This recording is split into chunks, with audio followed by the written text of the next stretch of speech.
Hello students, welcome back to Shakuntala tutorial. आज हमें अन्नदा शंकर राय को ऊपर एमसीक्यू डिस्कशन करबा। फर्स्ट क्वेश्चन, अन्नदा शंकर राय केबे जन्म ग्रहण करथिले?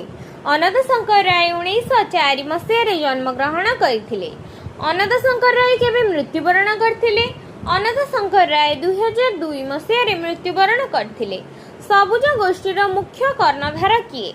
वैकुंठनाथ पट्टनायक, कालिंदी चरण पाणिग्राही, अन्नदा शंकर राय, शरत चंद्र मुखर्जी। आंसर हम अन्नदा शंकर राय। सबुज गोष्ठीर मुख्य कर्णधार हेले अन्नदा शंकर राय। आपण माने जदि एपर्यंत आम चैनल को सब्सक्राइब करना जल्दी जल्दी सब्सक्राइब करनियंतु। नेक्स्ट क्वेश्चन देखिबा। सबुज गोष्ठी मानक मध्यरु किए प्रथमे श्री सबुज छद्म नाम रे कविता मान लेखुथिले? अन्नदा शंकर राय, वैकुंठनाथ पट्टनायक, हरिहर महापात्र, कालिंदी चरण पाणिग्राही। आंसर हम अन्नदा शंकर राय। सबुज गोष्ठी मानक मध्यरु अन्नदा शंकर राय प्रथमे श्री सबुज छद्म नाम रे कविता मान लेखुथिले। नॉनसेंस क्लब केबे गठन करिथिले सबुज साहित्यिक गोष्ठी? 1919, 1929, 1921, 1923। आंसर हम 1921। नॉनसेंस क्लब 1921 मसीह गठन करथिले सबुज साहित्यिक गोष्ठी। नेक्स्ट क्वेश्चन, सबुज पंचसखा मानक द्वारा प्रकाशित हस्तलिखित अवकाश पत्रिकार संपादक किए थिले? अन्नदा शंकर राय, कालिंदी चरण पाणिग्राही, शरत चंद्र मुखर्जी, वैकुंठनाथ पट्टनायक। आंसर हम अन्नदा शंकर राय। सबुज पंचसखा मानक द्वारा प्रकाशित हस्तलिखित अवकाश पत्रिकार संपादक हेले अन्नदा शंकर राय। बासंती उपन्यास रे अन्नदा शंकर राय केतोटी परिच्छेद लिखिथिले? 5, 4, 3, 2। आंसर हम 3। बासंती उपन्यास रे अन्नदा शंकर राय 3टी परिच्छेद लिखिथिले। निम्नोक्त मध्यरु अन्नदा शंकर रायकर केउ कविता संकलनटीर स्रष्टा? काव्य संचयन, हेम शस्य, सबुज अक्षर, महादीप। आंसर हम सबुज अक्षर। सबुज अक्षर अन्नदा शंकर राय कविता संकलन। परिमहल एक दीर्घ कवितार स्रष्टा?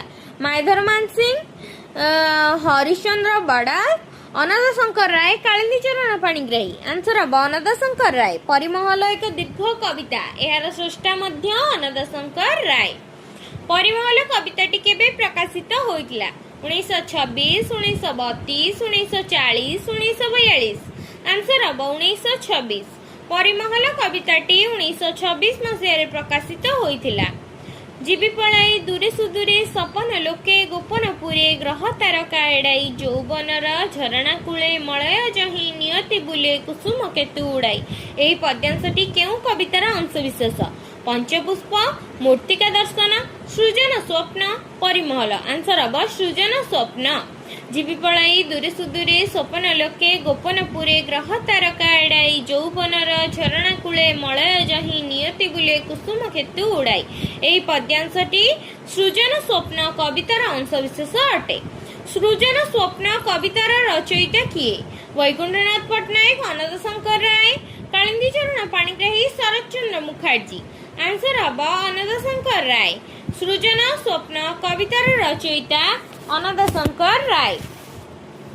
नेक्स्ट क्वेश्चन, अन्नदा शंकर राय श्री शोभाकांत चौधरी छद्म नाम रे केउ कविता प्रकाश करिथिले? सृजन स्वप्न, प्रणयी, सविता, कमल विलासीर विदाय। आंसर हम सविता। अन्नदा शंकर राय श्री शोभाकांत चौधरी छद्म नाम रे सविता कविताटी प्रकाश करिथिले। सबुज शब्द को प्रथमे केउ कवि कविता रे व्यवहार करिथिले? मायधर मानसिंह, वैकुंठनाथ पट्टनायक, अन्नदा शंकर राय, हरिहर महापात्र। आंसर हम अन्नदा शंकर राय। सबुज शब्द को प्रथमे अन्नदा शंकर राय व्यवहार करिथिले। सबुज अक्षर पुस्तक रे केतोटी कविता स्थानित? 10, 14, 12, 15। आंसर हम 12। सबुज कविता सबुज अक्षर पुस्तक कविता रे 12टी कविता स्थानित होइछि। चिरंतन नर चाहे चिरंतन नारी, नीरव कवि कवित्वर स्रष्टा किए? अनंत शंकर राय, मायाधर मानसिंह, कालिंदी चरण पाणिग्राही, कुंतल कुमारी सावत। आंसर हम अनंत शंकर राय। चिरंतन नर नुहे चिरंतन नारी ओ नीरव कवि। कविता द्वयर स्रष्टा हेले अनंत शंकर राय। चिरंतन नर चाहे चिरंतन नारी ओ नीरव कवि कविता दुईटी 1916 मसीह केउ पत्रिकार 29 भाग 6 संख्यार प्रकाशित होइतिला। सहकार उत्कल साहित्य, सत्यवादी मुकुर। आंसर हम उत्कल साहित्य। चिरंतन नर चाहे चिरंतनी नारी नीरव कवि कविता दुईटी 1916 मसीह उत्कल साहित्य पत्रिकार 19 भाग 6 संख्या और 7 संख्यार प्रकाशित होइतिला। अनंत शंकर राय केउ कविता 1924 मसीह प्रकाशित होइतिला? प्रलय प्रेरणा, व्यर्थ स्वप्न, नीरव कवि, शेष गीत। आंसर हम प्रलय प्रेरणा। अनंत शंकर रायंकर प्रलय प्रेरणा कविता 1924 मसीह प्रकाशित होइतिला। सृजन स्वप्न कविताटी केबे प्रकाश लाभ करितिला? 1922, 1928, 1924, 1926। आंसर हम 1924। सृजन स्वप्न कविता 1924 रे प्रकाश लाभ करितिला। सुदूरे नाही सुख, उड़ीबा बड़ दुख, रहिबा आस आस, निरमी नीरटिए। एही कविताटी कालिंदी चरण पाणिग्राहींकर केउ काव्यर अंशविशेष? मानसी ओ मु, सृजन स्वप्न, सविता प्रलय प्रेरणा। आंसर हम मानसी ओ मु। नेक्स्ट क्वेश्चन, यौवन थरे गले आउ आसेना कवितार कवि किए? वैकुंठनाथ पट्टनायक, हरिहर महापात्र, अनंत शंकर राय, मायाधर मानसिंह। आंसर हम अनंत शंकर राय। यौवन थरे गले आउ आसेना कवितार कवि हेले अनंत शंकर राय। केउ कवितार कवि अनंत शंकर? मानस पट्टरे चांदिनी राति, संगीनी प्रिया, फूल ओ पल्लवर मोह, हेनार बास्ना, गोधूली आळती, स्वप्न, अभिलाषर निशा अत्यंत सुलभ मने होइछि। सविता कमल विलासीर विदाय, परिमहल नीरव कवि। आंसर हम परिमहल। परिमहल कवितारे कवि अनंत शंकर राय। मानस पट्टरे चांदिनी राति, संगीनी प्रिया, फूल ओ पल्लवर मोह, हेनार बास्ना, गोधूलीर आळती, स्वप्न ओ अभिसारर निशा अत्यंत सुलभ मने होइछि। केउ कवितारे अनंत शंकर राय स्थित प्रज्ञ ओ विचार संपन्न? कुहुप्रास, कवि प्रेयसी, कमल विलासीर विदाय, कवि बंधु। आंसर हम कमल विलासीर विदाय। सबुज कविता संकलन रे कवि अनंत शंकर रायंकर केतोटी कविता स्थान होई पाइछि?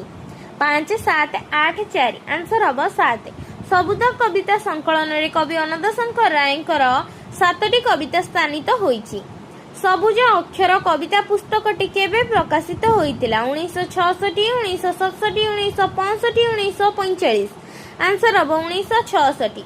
सबुज अक्षर कविता पुस्तकटी 1966 रे प्रकाशित होइतिला। सविता कविताटी प्रथमे केउ पत्रिकारे प्रकाशित होइतिला? सविता 1924, उत्कल साहित्य, मुकुर, सहकार। आंसर हम सविता 1924। हिमालय परसे मोर सत सिंहासन, थरी उठू अत्याचार पांडुर आतंके, स्फुरी उठू द्रुप्तवाणी ध्वंसर हिल्लोळे, बात्या सम नाचिबी मु छंदहीन छळे। एही कवितांशटी केउ कवितारू उद्धृत? विरही चक्ष, कमल विलासीर विदाय, नववर्ष संगीत, यात्रा संगीत। आंसर हम कमल विलासीर विदाय। हिमालय परसे मोर सत सिंहासन, थरी उठू अत्याचार पांडुर आतंके, स्फुरी उठू द्रुप्तवाणी ध्वंसर हिल्लोळे, बात्या सम नाचिबी मु छंदहीन छळे। এই কবিতাংশটি কমল বিলাসীর বিদায় কবিতাରୁ উদ্ধৃত ହୋଇଛି। কমল বিলাসীর বিদায় কবিতাটি উৎকଳ ସାହିତ୍ୟ ପତ୍ରିକାରେ କେବେ ପ୍ରକାଶିତ ହୋଇଥିଲା? 1924, 1926, 1928, 1930। आंसर ହେବ 1926। कमल विलासीर विदाय कविताटी 1926 रे प्रकाशित होइतिला उत्कल साहित्य पत्रिकारे। अनंत जीवन मोदे अवहेळे स्पर्धिनी मरणे, समाज मानिबी नाही लोक मत दळी बेचरणे। ଏହି କବିତାଂଶଟି ଆନନ୍ଦ ଶଙ୍କର ରାୟଙ୍କ ଦ୍ୱାରା କେଉଁ କବିତାର ଅଂଶବିଶେଷ ଅଟେ? ପ୍ରଳୟ ପ୍ରେରଣା, ପ୍ରଣୟୀ, ସୃଜନ ସ୍ୱପ୍ନ, ଉଦ୍ଭିନୀ ଯୌବନ। ଆନ୍ସର ହେବ ପ୍ରଳୟ ପ୍ରେରଣା। ଅନନ୍ତ ଜୀବନ ମୋଦେ ଅବହେଳା ସ୍ପର୍ଧିନୀ ମରଣେ, समाज मानिबी नाही लोकमत दଳି विचरणी प्रलय प्रेरणा कवितांशरू आसीची। केउं कवितारे नवजीवन आशारे कवि अनंत शंकर राय विभोर होई धराबंध सामाजिक व्यवस्था विरुद्ध रे विद्रोहर स्वर उठाइछंती। सागर प्रति प्रलय प्रेरणा नीरव कवि सविता आंसर अब प्रलय प्रेरणा। प्रलय प्रेरणा कवितारे नवजीवन आशारे कवि अनंत शंकर राय विभोर होई धराबंधा सामाजिक व्यवस्था विरुद्ध रे विद्रोहर स्वर उठाइछंती। जदि आपनको वीडियोटी भल लगी थाए लाइक शेयर सब्सक्राइब करिवे। नेक्स्ट क्लास रे वैकुंठनाथ पट्टनायक संपर्क रे आलोचना करिबा। धन्यवाद।